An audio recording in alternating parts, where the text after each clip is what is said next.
Welcome back to Black News Tonight. All this month in Black August and beyond, it's important to remember that Black struggles for justice and freedom are international. They're worldwide. Last week, we had an interview with Ambassador Timmy Frank. He spoke about anti-Black racism in Indonesia, as well as the plight of the Black indigenous people of West Papua, an Indonesian-ruled province on the island of New Guinea.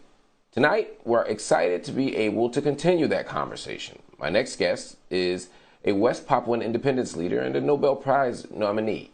He's currently living in exile in the UK. It is my honor to welcome Interim President Beni Wenda of the United Liberation Movement of West Papua. President Wenda, thank you so much for joining us on Black News Tonight.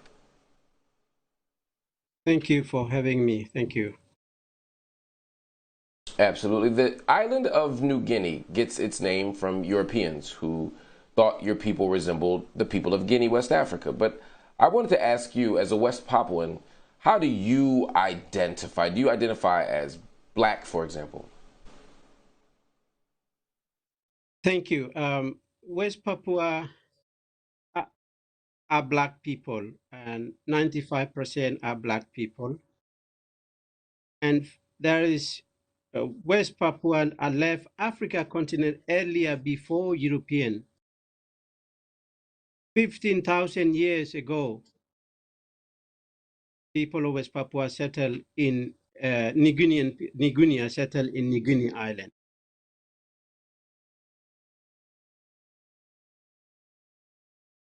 There's a relationship between, I think, what you're struggling for and other freedom struggles around the world, both now and throughout history. Do you see what's happening in West Papua as connected to Black freedom struggles around the globe? And if so, what struggles resonate with you? Which ones do you feel most connected to? This struggle is a last colony of the Black liberation movement. We know that Africa continent in Caribbean also liberate themselves from the colonialism. West Papua struggle is from the one colonial power ended over to another colonial power, which is Indonesia. Used to the Dutch colonize us, then second colonizer is Indonesia. Indonesia illegally occupied our country 1963. Since then, Indonesia massacre 500,000 men, women, and children just because of we are being different, being Black. They want to wipe out entire Black people in West Papua. And the discrimination, racism, last 60 years. Why world they don't know? Because of Indonesia banned the journalists, Amnesty International, Red Cross, International Peace Brigade last 50 years. So that's why nobody knows West Papua struggle. I read an article where you said that August 15th, 1962 marked what you called a day of betrayal. This is when the big powers decided the future of West Papua without consulting the people of West Papua. Can you talk a little bit about August 15th and how this sort of plays into a bigger conversation, I think, about self-determination? What happened, so-called New York Agreement, 15th of August 1962, big power like Netherlands, US, Indonesia decide my people future. West Papua used to be listed decolonization, listed, but Indonesia want West Papua, West Papua, that part of the territory, because of the at the time Indonesia got independent from the Netherlands 1945.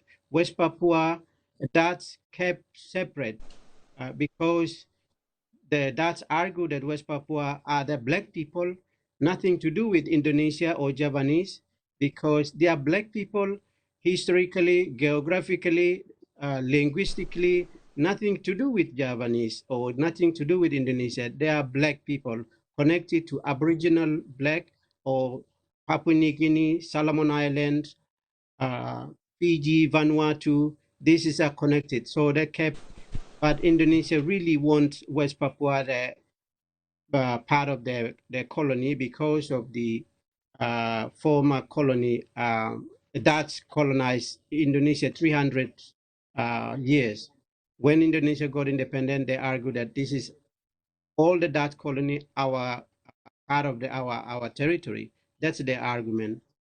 But then the time U.S. government intervened, and then because of the Indonesia threatening the West, that if you not give West Papua to us, we will join Cold War. That's why they discuss without any West Papua in the room. They decide our future in 15 of August 1962 in New York. Yesterday we marching across West Papua, including rejection of the racism and discriminations. Currently, while I'm speaking, many people have been beaten up, and one of them are shot dead in the highlands.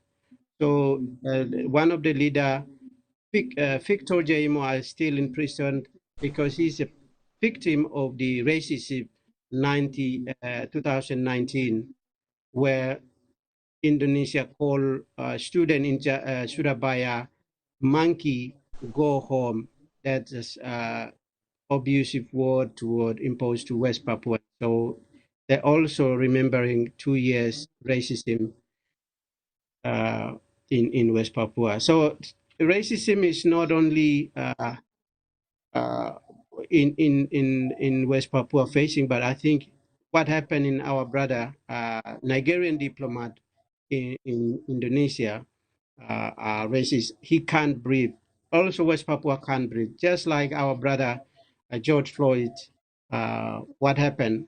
So, in terms of racism, discrimination, it facing is all black people in whether you are Nigerian or Africa or Caribbean or West Papua or Pacific or everywhere black people are facing. So that's why I'm calling Absolutely. all black leaders in Africa Union, particularly Black Caucus in America, because this is the black struggle. I'm a black president from West Papua. I'm fighting for the black liberation, whole entire planet. We unite to free ourselves, to enjoy the freedom for all, not whether you are Africa Sir, before you go, Caribbean or sir, before, Mr. President, Mr. President, give me a moment. I want to ask you a question before we run out of time. We mentioned that you were living in exile. I only have about a minute left. Why are you in exile? I was in prison 25 years just because of this flag behind me. I raised with my people in West Papua. They put me in the prison. They want to kill me. I ran away. Many leaders been imprisoned and killed and poisoned, just like Nelson Mandela. They put him prison a very long time. Just I'm a luckiest person, but many leaders been killed in prison. But I'm Well, exiled now here President in Wenda, the UK. absolutely. Well, President Wenda, we wish you continued safety and success in your struggle for the freedom and self-determination of your people. Thank you so much for joining me on Black News tonight. Still to come, tennis superstar Naomi Osaka takes to Twitter